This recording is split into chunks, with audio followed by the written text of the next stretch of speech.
as foreign news aggregate sites and anonymous Twitter accounts spread the rumor that the suspect was a South Asian asylum seeker who had arrived via small boat the previous year.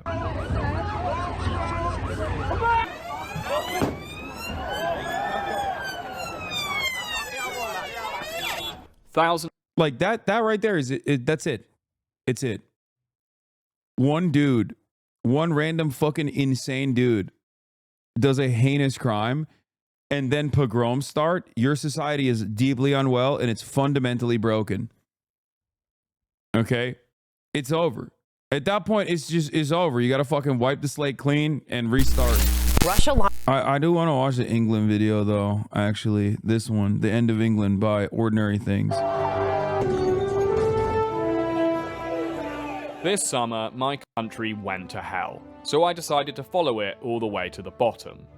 Towns across England went up in smoke as gangs of self-proclaimed patriots decided to take their country back by setting fire to it.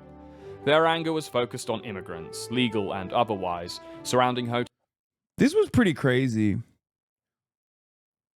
It'll never not be strange that they just did a fucking out and about pogrom against Muslims. And like, we just kind of moved past it, but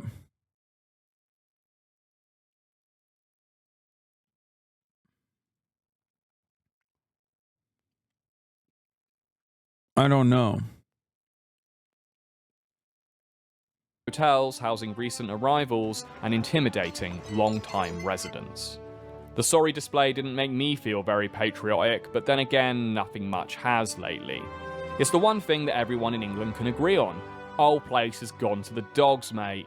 Living standards, salaries, public services, investment, all in decline, while crime, costs, prison populations, and the percentage of human shit in our swimming water spiraling ever upwards. Patriotic? Nah, mate, couldn't be me. But recently I've been wondering if my attitude is part of the problem. After all, how can you fix a country that you're ashamed to be a citizen of? So to kindle some country love in me, Ed, I took a trip to the most iconic natural thingy-mabob in the UK, the White Cliffs of Dover. A symbol of national pride and the last place where England was successfully invaded from. Here, at the end of England, I thought I might figure out where we went wrong. Lock up the borders, Weatherspoons first and also last orders. Don't want them in unless they're good on corners. Lost map for the Weatherspoons toilets. Lock up the borders. What is this song, bro?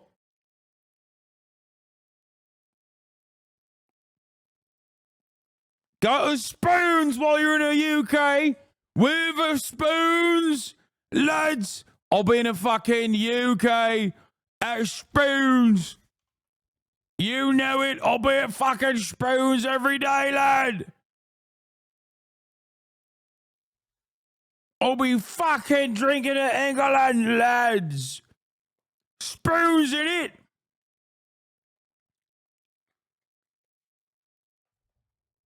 Or Tony or Peter. If I see a snowflake, turn on the heater. Freezing for breakfast, fuck right beat. I've been to a Spoons, bro. It's fine. It's like a normal. It's not that cool. Like, it's fine. It's like a local pub, but a franchise instead.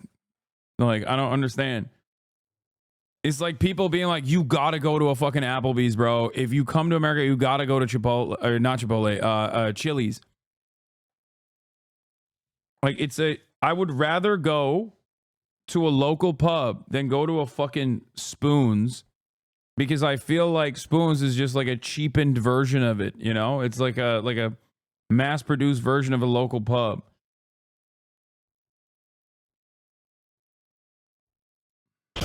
Embarrass myself on question time. Hey vegans, French and grime. Don't ever call me no swine. That's a war crime. Boy.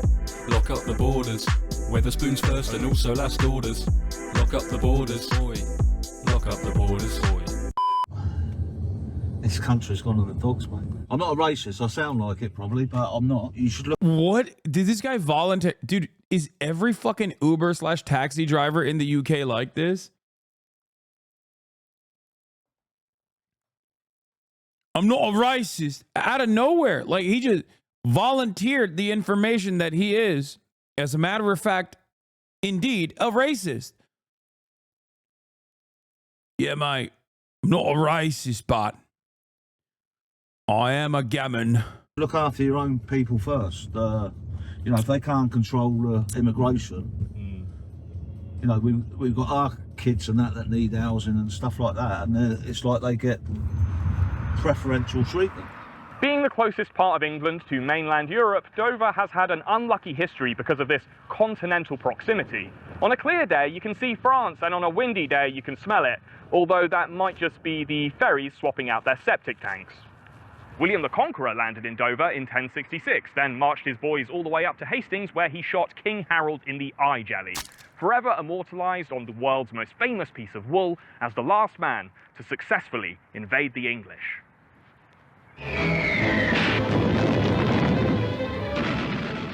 During World War II, Dover suffered heavy bombing by the German Air Force, which accounts for the stark architectural differences between the two halves of Dover's seafront.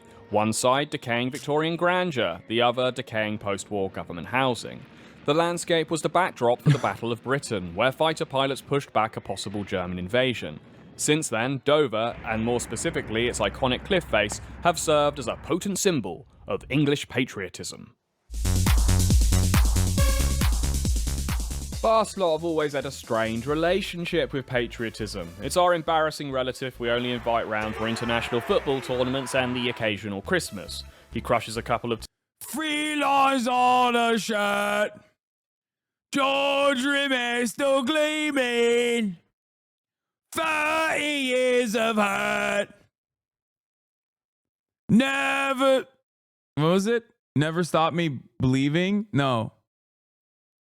I forgot what the lyrics are. Fuck, I got Jules Rimet still gleaming.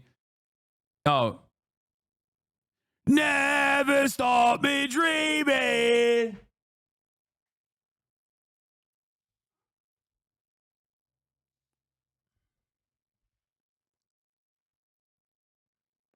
Good effort, mate. Tinnies before noon makes some unsavoury remarks about your cousin with the septum piercing, and then does a sick on himself while watching the royal speech at full volume. But I found that people in Dover had a sunnier view of patriotism. Are you proud to be English?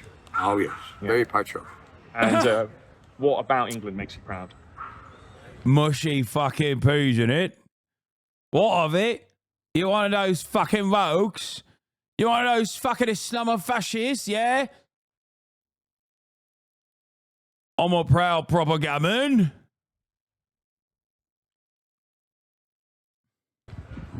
Every single part of my being. I think we've got a good system of government, if it worked. We've got pretty much free to do as we please, aren't we? Do you like Dover? Proud to be a Dovidian? Is that right? Dovorian, excuse me. It's better than what it was. It's better than what it was? Yes. How so? There was a lot of immigrants when we came here, but that's gone away now. Do you think England's better now, or... Dude, people are... Yo. People need to stop. I don't know what else to say. I'm being kind. I'm trying to do this new thing. I'm trying to do this new thing where I be kind.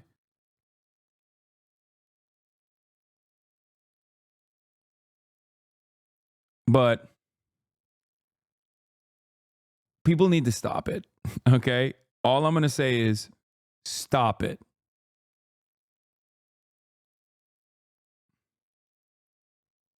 in the past? I personally prefer the past.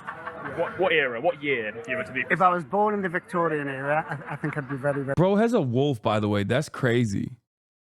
Like, that's casually a literal fucking half wolf dog. That's a wolf dog hybrid. No, that's not just a husky. very happy. I just think there is a lot more manners. But when it comes to English patriotism... Okay, that lady has a bear. What is happening in England? What's going on? Do they just have fucking wild animals as pets in Dover? That's a bear in it. That's a Malamute Seawolf mix. I think that's a Tamascan. I have one too. Not technically wolf hybrid, but bred to look like one. Patriotism, it's easy to observe a generational divide. Are you proud to be English? No. No? Sorry, but no. Proud to be English? Yeah, I feel like ask any British person that don't have a football kit on, right? After a fucking game of footy, and they'll tell you, what is there to be proud of in this fucking island? I hate it.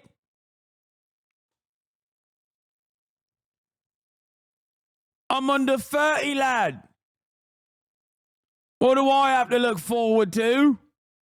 Never retiring, worsening conditions, public transit never works. Fucking hell. We've had Tories ruling the country, and now we got the fucking red Tories. It's shite, mate. English? I don't mind it. I mean, there's quite a lot of brutal stuff happens. Yeah. I mean, heard a couple stabbings, some crossbow attacks. I don't like that we're known for being massive smash heads, and like we're known to being quite dirty and overly polite as well. I don't like that about British culture. And a bit fake, like. Yeah, because it comes across as fake and two-faced. We're known as being two-faced. I don't like that. I'm not proud about that. Growing up here, it's not the easiest. Every single corner you turn, drug dealers. Welcome to Dover. That's how we do at it. Bow. Fuck you mean bow, bro? What are you gonna use, the blunderbuss? Like what do you mean bow? You don't got fucking you don't got guns, dude. Crossbow in it. What are you doing down here? Making a documentary about Dover. It's a shithole. So a lot of young people in England today feel completely alienated from the idea of patriotism. It's outdated, it's unethical, and crucially, it is cringe. But I spoke to one young Dover resident filled to the brim with... Okay, bro, I mean, look, I'm not gonna judge a book by its cover, and I'm trying endlessly to be positive about British people, okay, but that looks like a Nazi. Like that, I'm sorry, that looks like we got those here, okay? We got them here too, on this side of the pond. That's a pedophile in the making, at least by the looks of it, you know what I mean? A Tory. It's just, he's too young to be a pedophile at this moment. But he'll get there. You know what I mean? Once he reaches of age.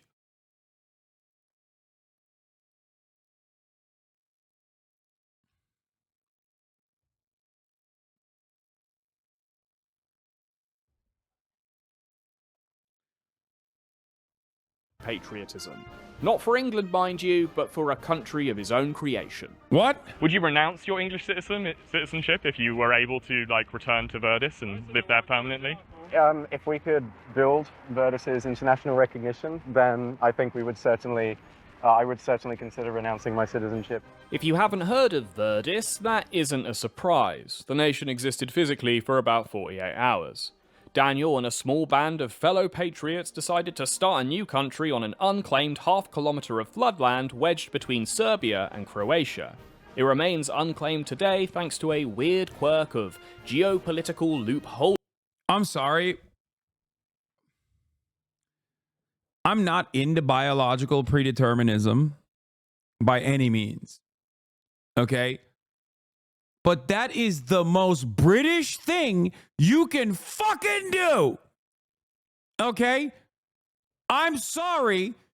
You can't just go, well, there's land there. It's unclaimed. It's mine now. Like the good old days, innit?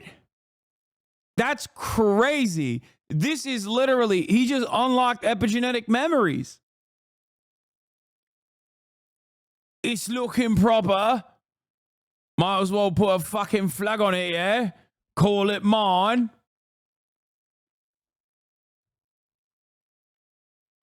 Like, American sovereign citizens go around annoying people and reading out the rules that they think magically, that create supposedly a magical barrier around them that stops them from, being harmed by the police or whatever, when it's not the case. British libertarian sovereign citizens are like, oh, we got to do more colonies, right? The problem was we needed 14 colonies, not 13, yeah? Fucking hell.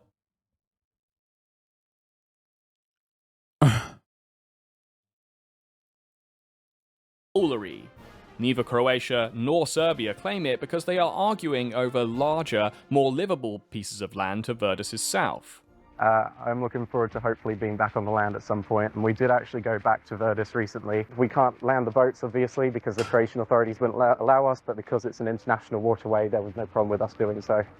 On his first visit, Daniel and the other founding Verdisians valiantly held on to their new homes, suffering sleepless nights and one instance of heavy hail, all before Croatian authorities arrived and ejected them from a patch of land that isn't even technically Croatia.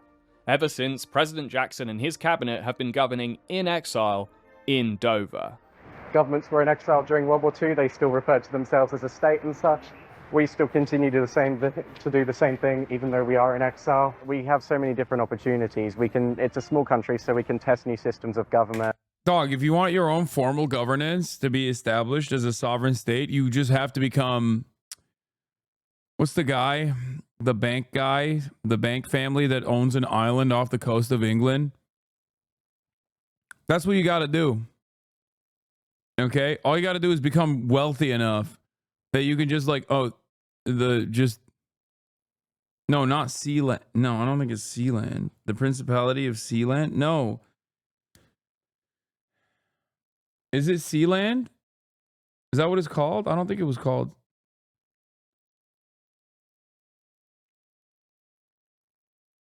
The guy that owned the guy that owns a fucking island, the two brothers that own an island off the coast of the two brothers that own an island off the coast of fucking off the coast of England. And they tried the island of Guernsey. I think it is the island of Guernsey, maybe, that tried to get established sovereignty, but it didn't work.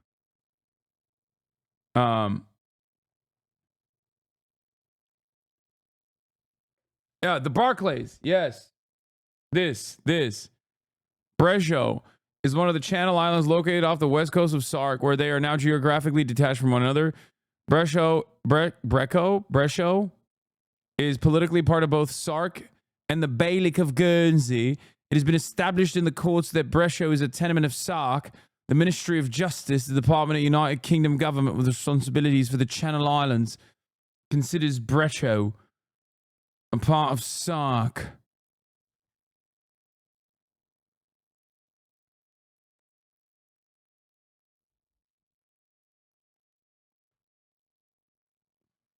There's just like one chateau on it. The Barclay brothers built this.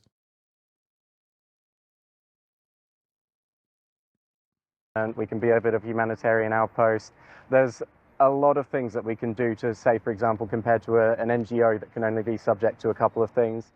Daniel had a real talent for saying things that were broadly positive without saying much of any actual substance. To me, it seemed like he had a bright career ahead of him in international politics. You know, with the design of the flag, I understand a lot of people mistake it for Argentina. I thought it was an Argentinian trans pride flag. I see. So how many citizens have you got now? We have 399 citizens at the moment, on the exact dot as I checked earlier today. Even though it's literally just a large amount of trees everywhere. Being there feels, really. It's community, and it feels very different. Yeah, but community has evaporated, and that's why a lot of people don't feel as much of an attachment to their national identity, right? It's that there is less community, but you've built this community partly by staking land in this unusual way, but in a more... I wouldn't say it's an unusual way, especially for British people. I feel like it's the most usual way that British people operate. Am I crazy? I guess it's unusual because for once, there's no one that lives there. For once.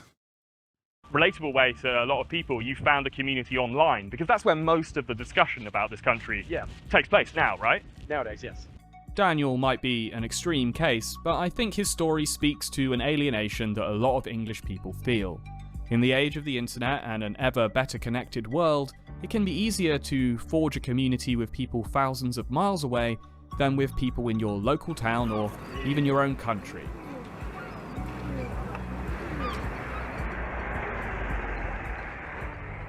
Dover is one of Europe's busiest ports, with up to 10,000 trucks passing through every day. But the town doesn't benefit much from all this traffic. Like many UK seaside towns, it has suffered steep economic decline for the last 20 years. It rarely makes headlines, and when it does, it's probably because part of its iconic cliff face has collapsed, potent symbolism I know, or because of the many asylum seekers and illegal immigrants who arrive on Dover's shores.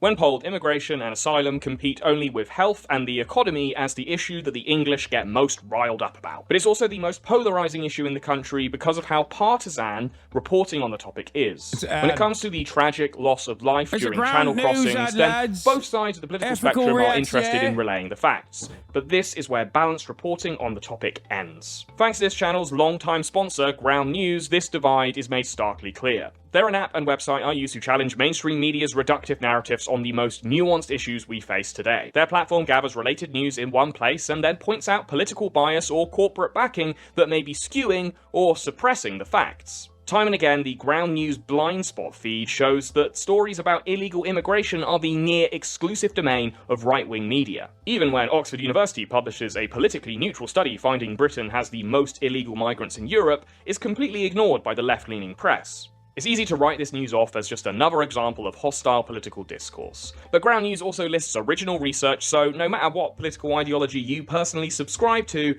you know where the information is coming from. Both sides of the political spectrum in England are guilty of only wanting to confirm the biases of their regular readership.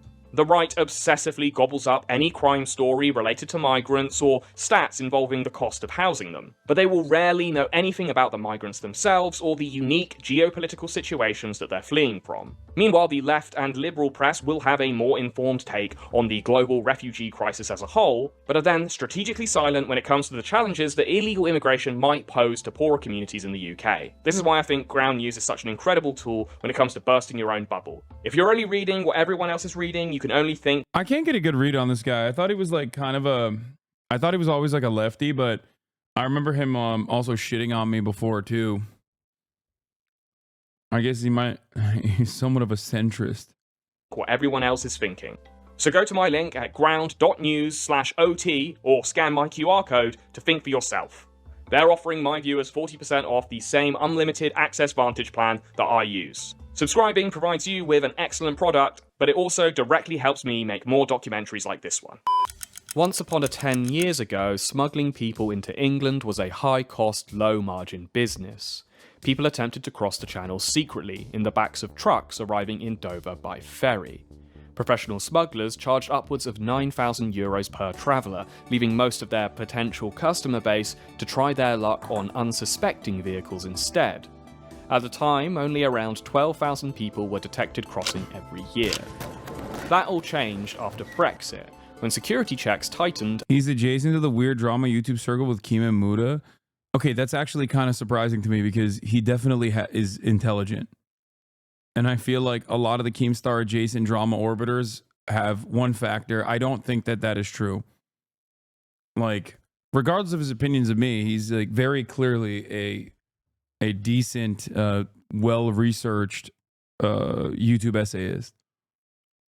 And border infrastructure improved, rendering many of these attempted clandestine crossings unsuccessful. But these increased border security measures inadvertently led to more illegal crossings overall, as smuggling networks turned to the small boats as an alternative.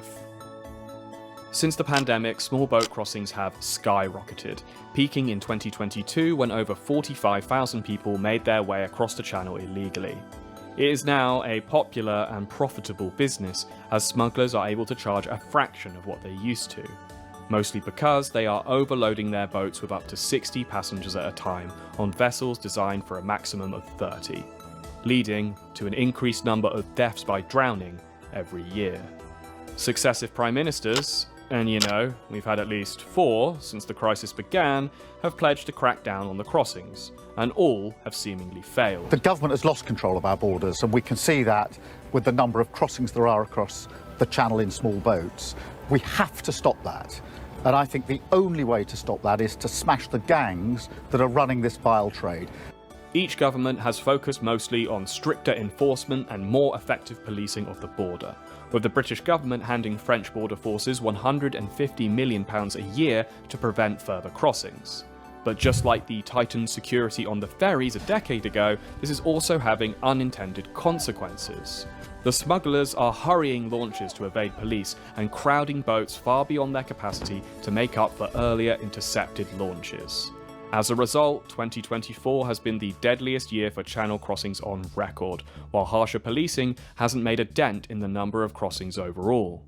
It's all a bit depressing, really, which is why most Brits prefer to just look the other way and pretend it isn't happening. But for a growing minority, illegal immigration has become the defining issue of our time. Okay, let's talk about the riots. They started in Southport, a semi-deprived seaside town in the northwest of England. The riot was sparked by the brutal murder of 3 young girls that had occurred the day before. The 17-year-old suspect was arrested, but authorities kept his identity hidden, as British law provides anonymity for anyone under 18 when they are accused of a crime.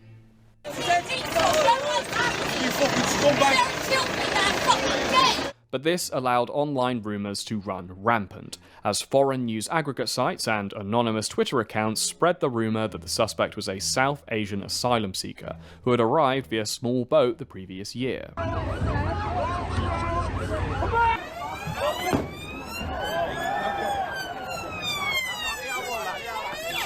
Thousands. Like that right there is it. That's it. It's it. One dude, one random fucking insane dude does a heinous crime and then pogroms start. Your society is deeply unwell and it's fundamentally broken. Okay? It's over. At that point, it's over. You got to fucking wipe the slate clean and restart. To me, that is like the greatest indication that this is a society that is collapsing on itself. Okay? America's not entirely there yet, but we are getting there. It wasn't even that, my guy. They lied about him being Muslim and other bullshit. Like, even if he was Muslim, it doesn't matter, chat. What are we talking about?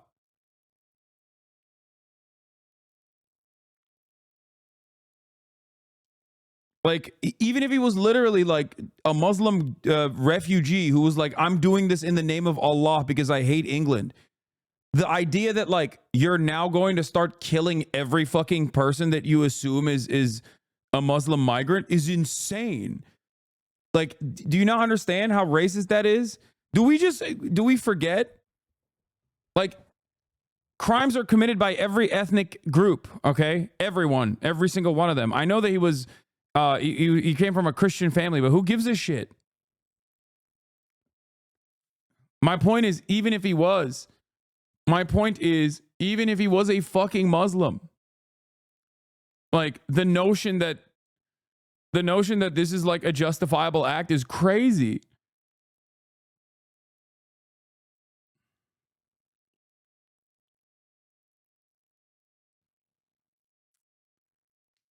That's my issue. My issue is racism, like fascism that breeds off of the racist tribalism in a society that is like deeply, deeply disordered.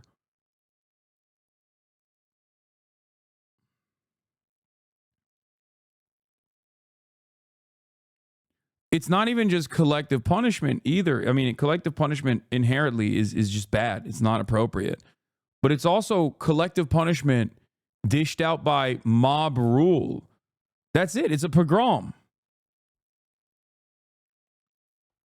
And if you don't look at that and understand how seriously fucked up everything is, and you just like try to brush it under the rug, you know, try to sweep it under the rug and be like, oh, it's fine. This was a one-off.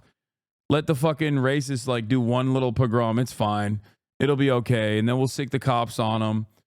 Like, without seriously examining how we got here.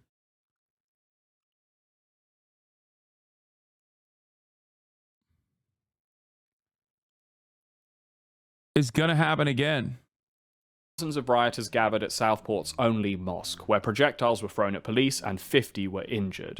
While this guy got his dick and head bricked in a moment of perfect comic timing. This was amazing. Shot out to offer the nation a moment of slapstick solace, you know, among everything else that was going on.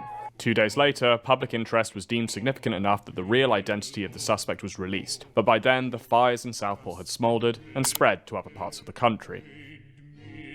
A small-scale demonstration followed in London. Like, do you see what I'm saying? Like, even if he wasn't like a Rwandan, it wasn't born to like a Rwandan Christian family in the Welsh part of the UK. Like, even if his name was like Ahmed Mohammed and he was directly from Syria, the idea that like every single Syrian refugee or every single person that's like Muslim looking deserves to be like violently purged from the ranks of the nation is insane. Okay? Like, I hope people understand that. The Welsh part of the UK, brother, you mean just Wales? Yeah, that's what I meant. Wales. Like, that in and of itself is just racism. That's what it is. And a lot of people look to that to be like, I'm rationalizing my racist opinions by saying, no, we have to do that.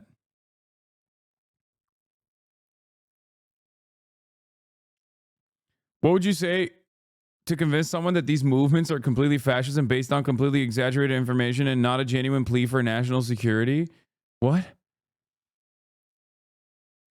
A genuine plea for national security? Brother, they're making the nation insecure. Like, if someone looks to these fucking gammons running around lighting cop cars on fire to do what? Purge the nation of immigrants? If you consider that to be like a genuine plea of national security, you're out of your fucking mind, you know? And before people go, well, what about the Black Lives Matter protests that turned into riots from time to time all around the country? It's like, yeah, okay.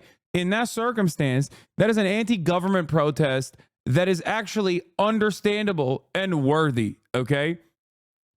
That is a protest specifically against the police forces that disproportionately target and kill American citizens in a nation where cops kill more than 1,000 people every year. They kill 10,000 dogs and other pets every single year. Okay? That's a major issue. And yes, of course, turns out the enterprise that has the monopoly of violence is not going to simply turn around and go, you know what? You're right. Our violent means are too far. We're going to stop that because you asked nicely. No, that's not what happens. They start beating you and brutalizing you and almost killing you in many instances when you dare to tell the government not to do that. Okay?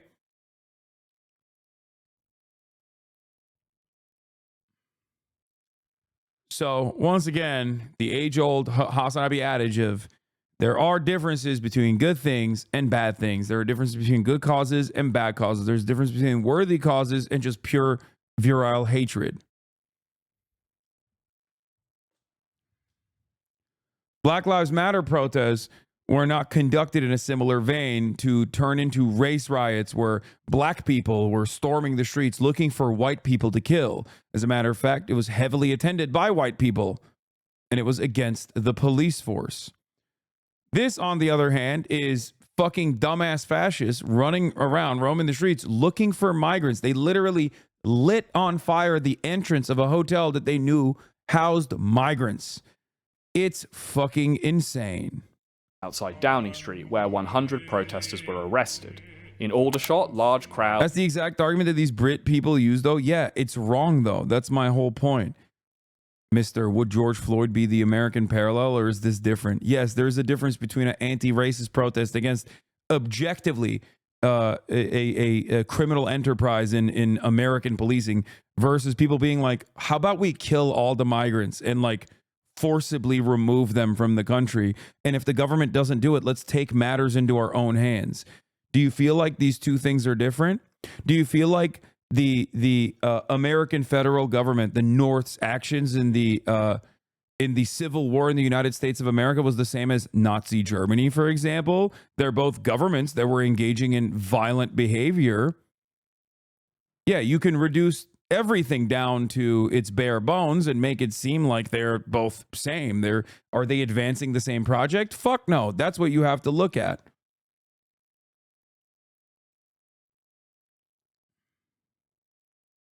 Crowds gathered outside a hotel housing asylum seekers, while in Hartlepool, private homes were vandalized and a police... There are protesters burning the world and you're out here winning anti-Semite of the Year law? Yeah, except those protesters are trying to kill Muslims, okay?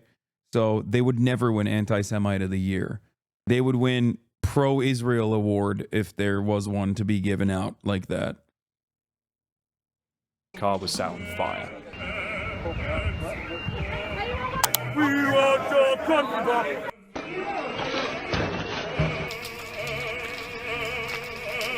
Disorder peaked over the weekend as riots broke out across the country. Sunderland, Middlesbrough, Rotherham all served as staging grounds for some of the most crowded scenes.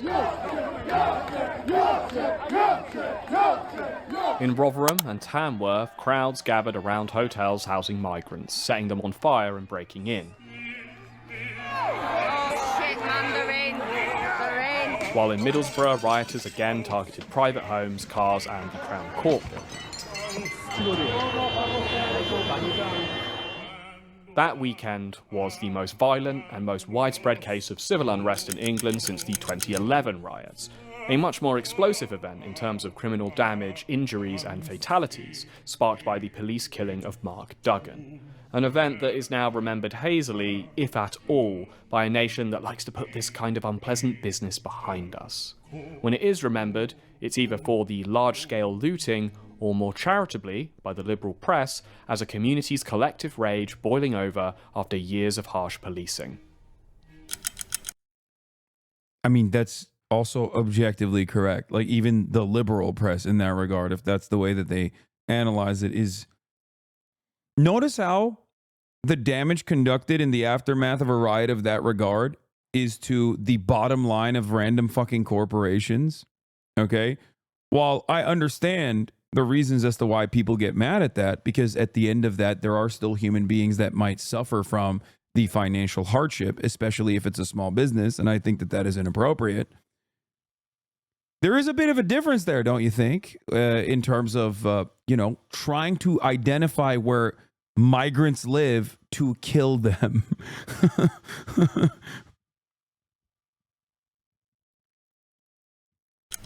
Shut up! Oh.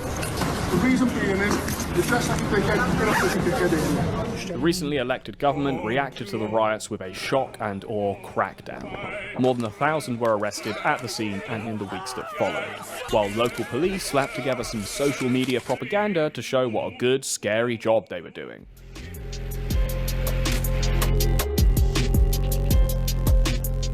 I utterly condemn the far-right thuggery we've seen this weekend. The government labelled the rioters as far-right, a designation... Lock them up, mate! What are you fucking doing then? Do your fucking job, right?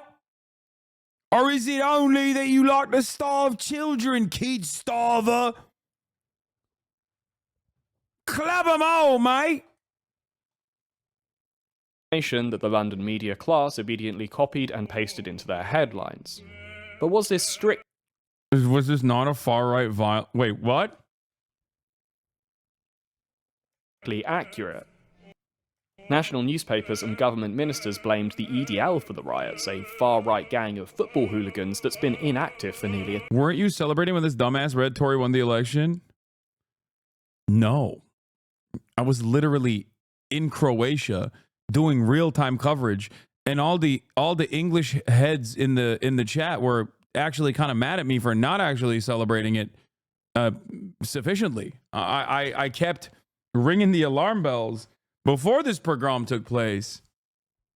You compare him with Mélenchon? Please go back and watch my coverage. Please go back and watch my coverage. I did the exact opposite.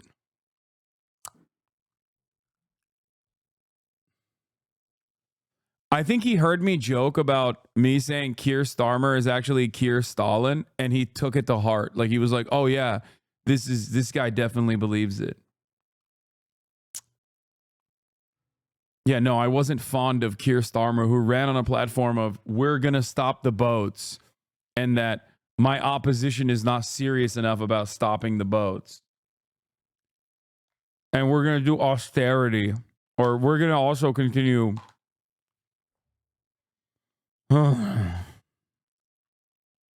I did make jokes about Keir Starmer being Stalin, but that's what it was, jokes. Decade.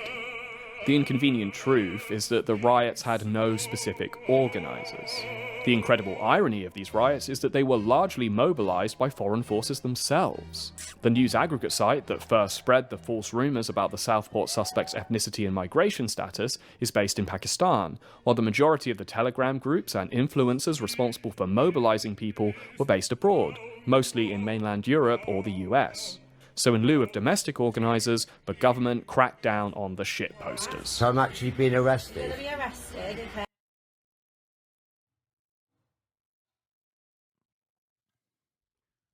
Dog.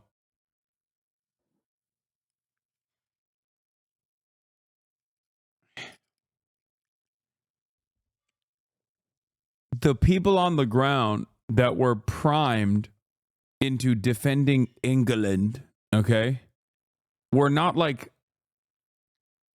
random Russian spies. They were just like the dudes that you see at Spoons. All right? Proper reform, mate. Fucking proper reform supporters. Okay. Right. Take that to the police station. Right. Ask you, okay, this is in relation to some comments that you've made on a Facebook page. Your coverage of Keir Starmer. The UK is following the path of US politics.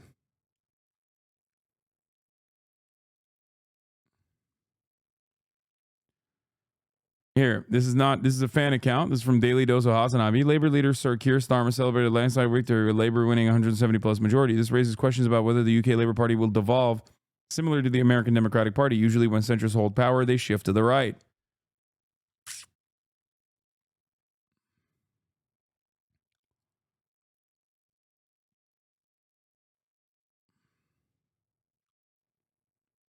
I think Hasan has a weak understanding of our politics.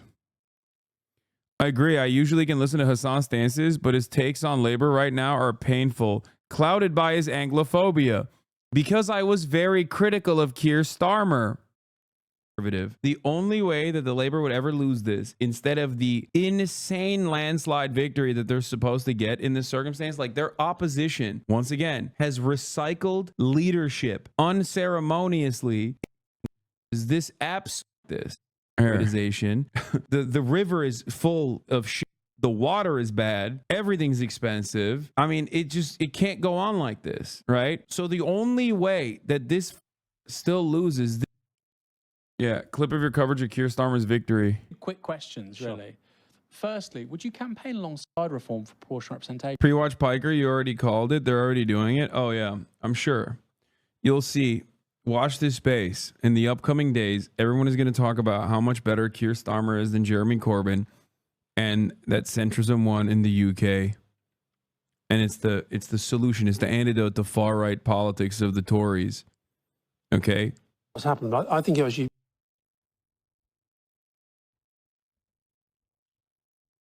You have to excuse things we were saying back then. Died in the wool. Marxists were so briefly libbed up. Yeah.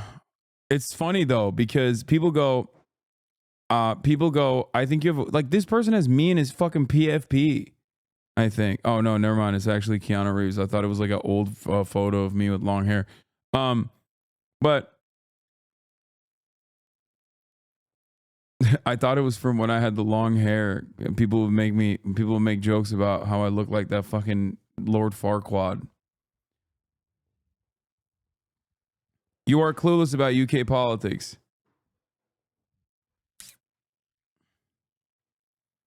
Please stay out of UK politics. Your understanding is too limited to be speaking from a place of authority. You know, it's funny because they said this about my fucking understanding of American politics too.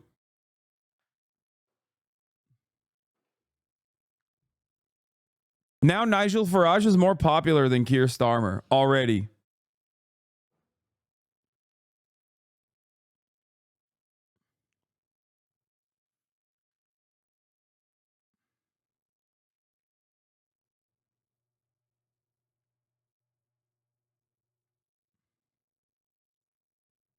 Yeah, reform is now polling ahead of Labor in some jurisdictions.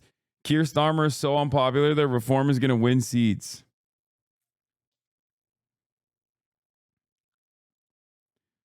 And they're campaigning on 3 largest deportation flights in UK history. It's really interesting because most of my analysis here was about how Keir Starmer is going to be a fucking boring, annoying neoliberal. And he's also uncharismatic.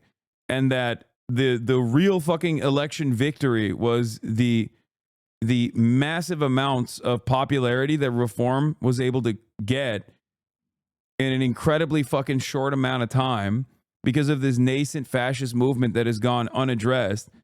Okay. And yeah, the post-Corbyn Labor Party is actually dog shit. And they are very similar to the Democratic Party in America. And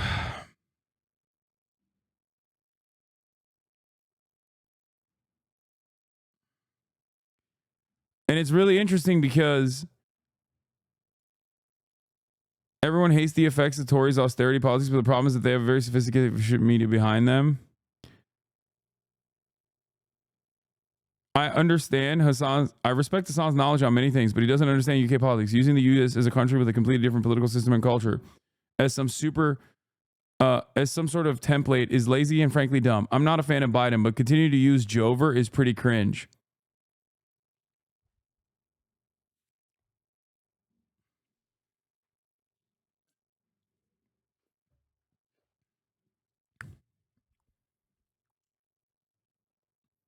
Labor aren't like Tories. They're center left, but still have a large contingent of socialist members. In a year, he will be pressured into more leftist policies. It hasn't even been that long. It's been 4 months. Labor is center left and more left on social issues. Starmer is dull and boring, but sounds like heaven after 14 years of clowns and circus acts. Every PM the Tories had over the 14 years screwed the country in some way. Even David Cameron, like nobody was asking for that referendum in the EU or at the time. It's nice to have some normalcy back in leadership, some balance, and an end to hopefully for some time of all the extremes and dramas. Only negative is that Farage got a seat in the parliament.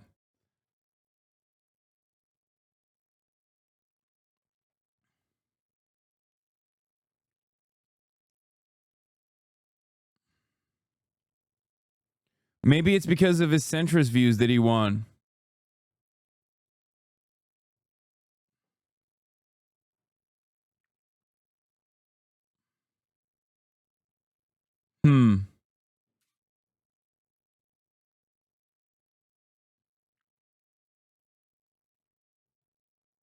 Minute 16 of this video.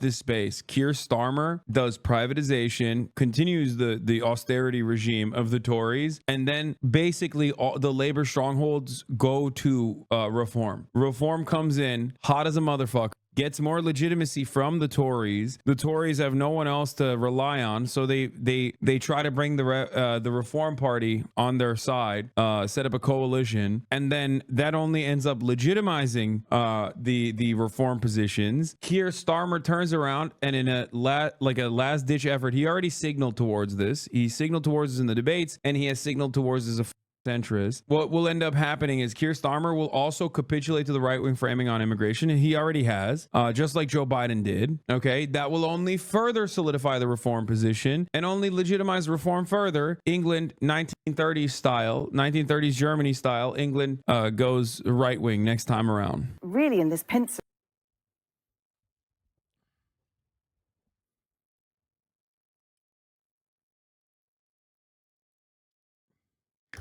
The thing is, my naysayers make this kind of shit sound sweet. It's not. It's not that insane. It's not like that crazy of a prediction.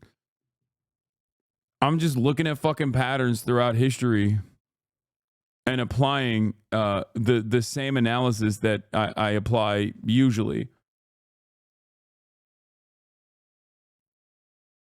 And yet, ironically enough, there were still hella people being like, dude, you're out of your depth. You're out of your element. Will those people turn back and be like, okay, maybe he was right? Probably not. Probably not.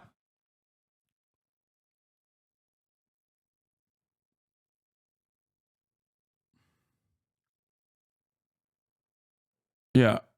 Polls suggest reform would win Northeast England.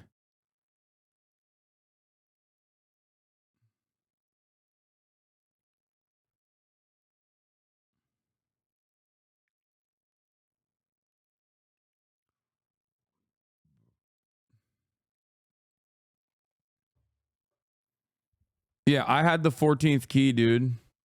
Yeah, it's not particularly brilliant. Like, these opinions are not that crazy. I'm just saying. North England has always been racist, sadly. Stop. The idea that, like, people are intrinsically racist and unsalvageable is silly, okay? It's silly. That's a nonsensical, silly position. You can't create winning governing coalitions with that mentality. You can't do anything with that.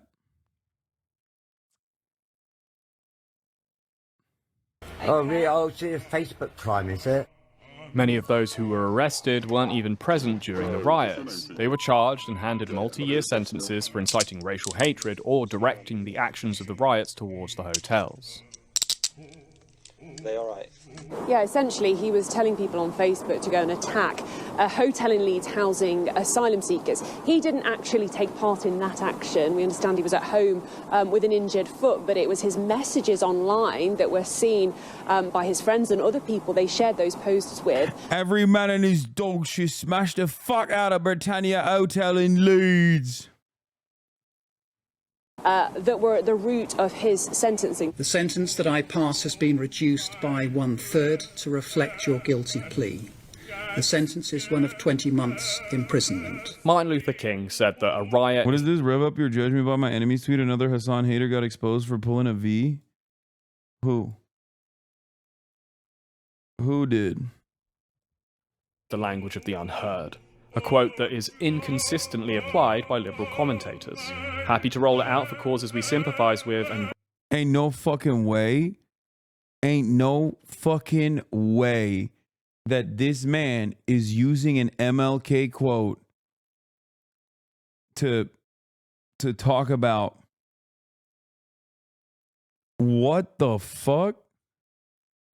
To talk about a fucking pogrom? What is happening? First, he said it was actually not the proper British gammons.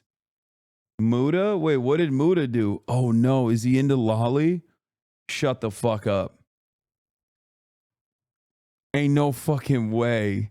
Ain't no fucking way that Muda is into lolly shit.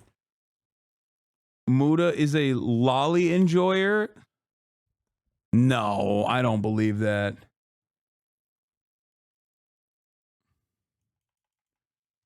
That sounds fucking nuts. Wait, why is his account locked?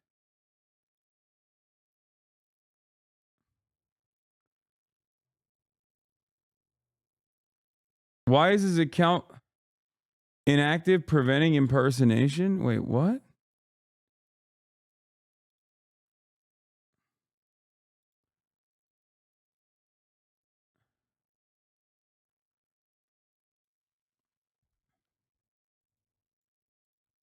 Wait, what?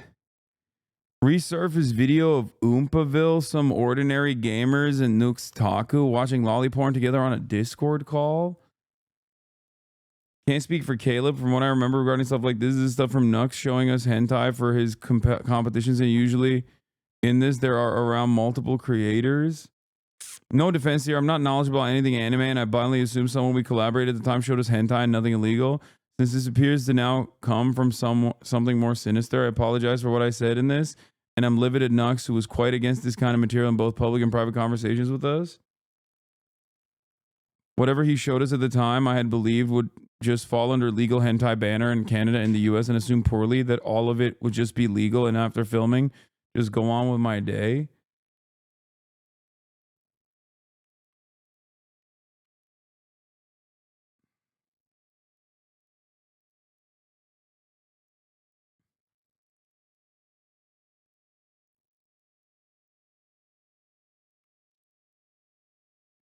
Check out the Nux YouTube video channel. He's made several anti-Hasan vids.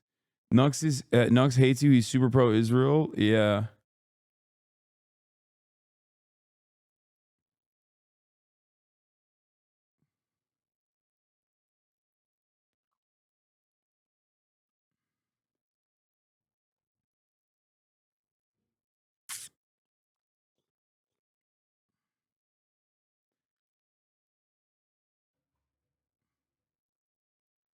Let's not dive into that somber pit of hell, please. Yeah, I mean, this doesn't seem like it's entirely Mudahar's fault. Now, in a situation, if there was ever like a comparable situation where I was in the crosshairs in a similar vein, I'm sure he would farm that fucking sweet fuck Hasan points aggressively and in the most sinister fashion possible. I will not be doing that to him. I don't think that he was friends with that one fucking guy, Nooks. He's the guy with a VTube avatar, right? That like definitely is into some weird shit. But you know, I won't do that to him. I don't think that this is as damning for Mudahar. I don't know what the fucking video is. I don't know what he says in the video. But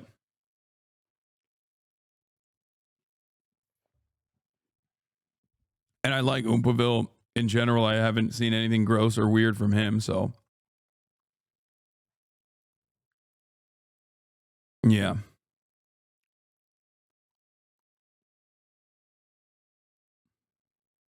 Hopping on a Discord call to watch hentai is wild though. Yeah, no, I know it's gross, it's weird, but I don't think that Mudahar is like a fucking lolly enjoyer personally, or at least that is not the damning evidence that you think it is. Once again, though, I will repeat, Mudahar especially runs with a very weird crowd. And not only does he run with a very weird fucking crowd, he has time and time again tugged on the fuck Hasan heartstrings over and over again with all the other weirdos that he aligns with, and has actively played a role in the we should get Twitch banned, or we should get Hasan deplatformed train. Extra weird considering that he, you know, went to the Hajj, went to the Mecca, and not only that, but also, you know, the fan base that he's trying to cultivate desperately dehumanizes him, or at least the people that he aligns with legitimately fucking hate Muslims, like actually despises Muslims and brown people. So kind of odd, but you know, you gotta do what you gotta do. Rarely for those we oppose. Understandably as well, as the hate that was on display makes these rioters incredibly difficult to sympathise with, while their outright idiocy makes us feel like their motivations are too stupid to bother analysing. But failing to assess the reasoning behind these riots will leave us open to being surprised when they happen again. The way I see it, there were two riots this summer, the one that happened on the ground and the one that happened online. On the ground, I think it's simple enough. It's not a coincidence that 7 out of the 10 most deprived areas in the UK were home to riots. While okay, the way to cover this is not by fucking undermining the severity of the racist pogroms. Yeah, Muda has talked about Gaza twice, both about Hasan. Yeah, all of those cowardly drama farming pieces of shit it watched a genocide unfold for 12 months and rarely ever talked about it because they were too afraid of pissing off people And the only time they ever talked about it was to attack a motherfucker who actually is you know, brave enough to put himself out there with their actual positions. I have no respect for shameful, centrist, drama farming, always center right, always reactionary pieces of shit. Okay? No respect whatsoever. You're a shell of a fucking man. Yeah. You're nothing to me. Absolutely nothing. Yeah. Because these sorts of Oh, this is a bad empanada video from a month ago. Slop YouTubers have thoughts on genocide. Oh, this is a long-standing bad empanada tradition, I guess. I didn't even realize. Yeah, these fucking guys, all of these guys. What is this? Nicholas DeOrio or whatever? The Oreo guy. All these fucking dudes that love, yeah, all these fucking dudes that love being edgy online had no words for the child mutilation factory that was unfolding. And the only time they ever seemingly talk about anything Israel-Palestine adjacent is when they fucking turn around. They turn around and they talk about another fucking Twitch streamer or a YouTuber and how they have to be banned. Disgusting. Also, I didn't know I didn't know this is what that motherfucker looked like. But it's not surprising.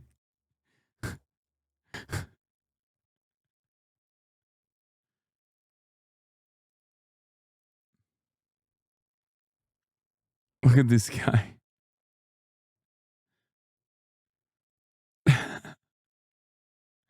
This makes a lot of sense when you see that.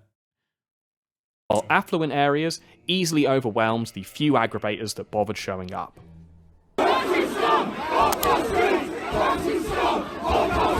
Now, are these guys idiots? No doubt. Are they bigots in large number? Yes. But many were also just drunks, opportunists, or children. Calling them all far right is an oversimplification that dismisses any hardship that these communities are dealing with. These are part. Dog, you got a dude that is holding up a Rushmore is the new Rwanda sign. At least cut to some B-roll that shows like reasonable humans that are experiencing economic hardship before making this fucking argument. You can't literally be like, well, you know, there's a lot of people who are experiencing economic hardship. Is economic hardship actually a very important factor in this? Abso-fucking-lutely. And anyone that tells you that that's not is lying, okay? These people are angry and they're racist. But the reason why they are doing this shit, part of the reason why they're angry, and even part of the reason why they're racist is because they're experiencing austerity, okay? That's how this shit works. Parts of the country that have been That's how this works. It's the fucking Tory regime of austerity. It's neoliberalism, and it's consequences.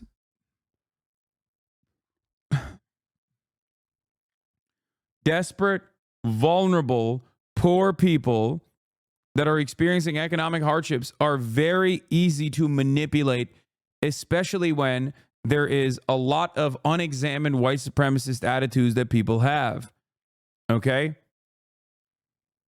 Economically neglected for decades. Communities that are struggling with the challenges of immigration and experiencing little, if any, of its benefits.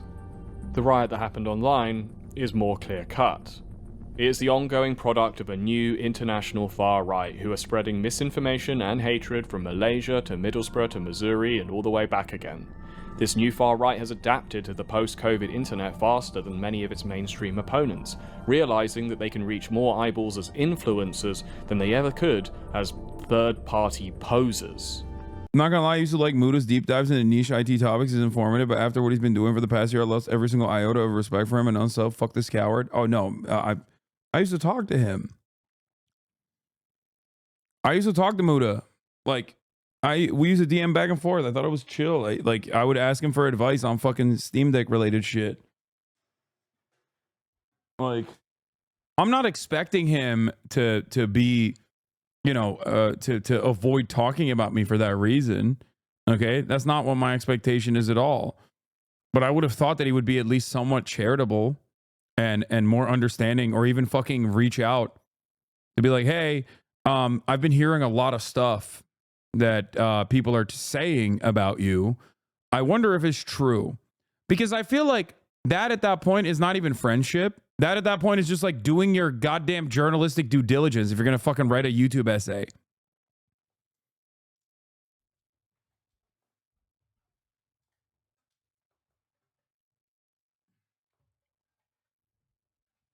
That was what I was trying to reference when chatters were saying that Muda was caught in a resurfaced video watching lolicon porn of drawn children. That charitability that I offered in my analysis is not because I'm friends with him. I clearly am not. Okay? It's because I'm not a fucking asshole. Muda is a large content creator. It'd be fucking super easy for me to just like make a YouTube video dedicated to exposing him and demanding accountability. Okay? And I'm sure there are plenty of people who fucking hate him as well. And they would also get on board with that. That's usually how it works. That's usually how these fucking dipshits make YouTube videos. The reason why I'm not doing that, and the reason why I don't care to do that, is because I don't think that there's enough evidence for him to, to be called a lolly porn enjoyer. He simply was, it seems, friends with one.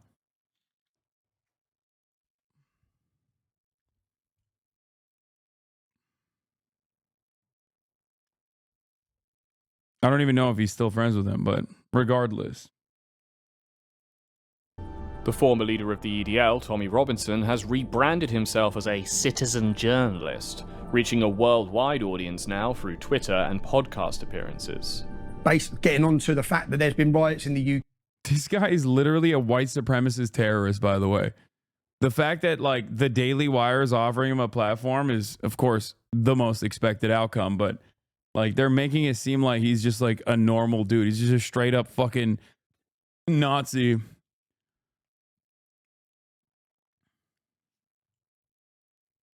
Yeah, if you were him, you'd be making a Muda situation is crazy and say he's a pedo for 10 minutes. No, we got to do a little bit of plausible deniability when you say that sort of stuff.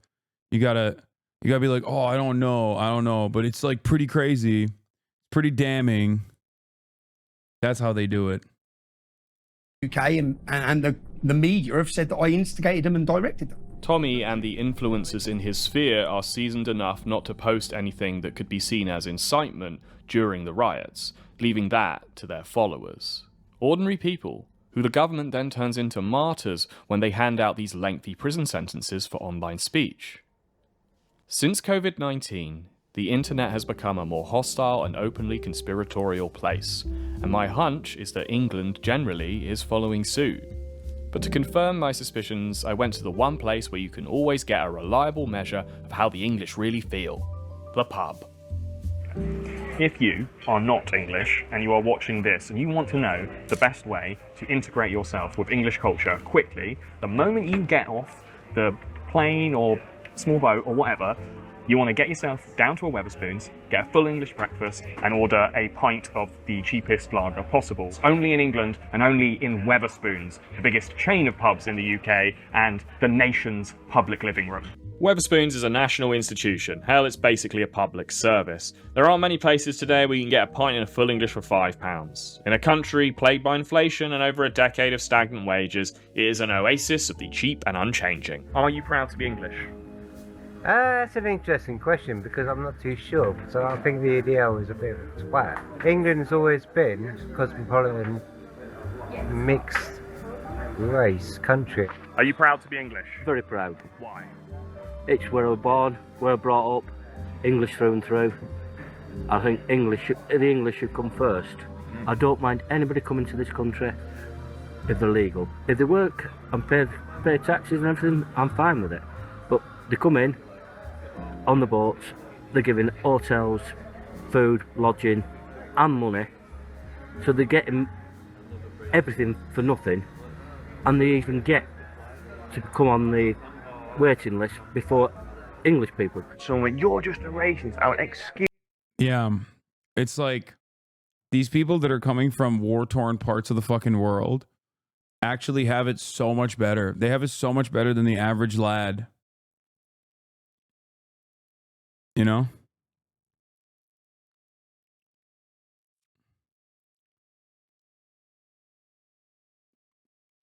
It's the same fucking talking points. That's why it's so funny when people are like, Hasan, you can't interpret what's going on in the UK by talking about making a comparison to America. It's hollow. Also, I read somewhere on the Reddit that Mudahar actually basically nuked his whole account and is keeping it inactive, preventing impersonation exclusively because Twitter got too racist for him. It's like, dog, you literally court racists, for the record. Like, what do you mean?